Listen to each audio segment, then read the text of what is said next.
Hi everyone, and thanks for joining us at Crochet by Shawn. Today I want to show you how to do the slip stitch. It's a nice little easy stitch and it makes a nice little heavy cord. So you're going to use a 4-ply yarn and any size hook you're comfortable with.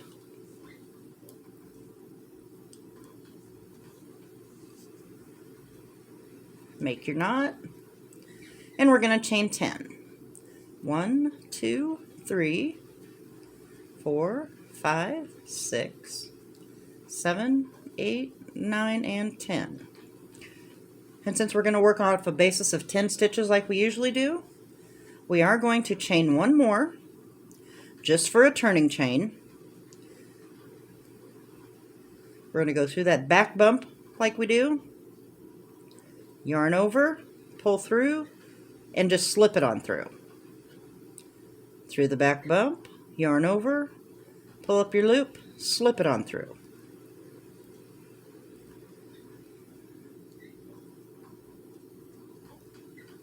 Through the back bump, pull up your loop, and slip it on through.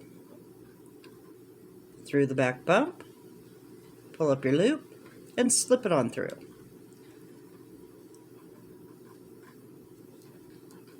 It's really easy, it makes a nice cord.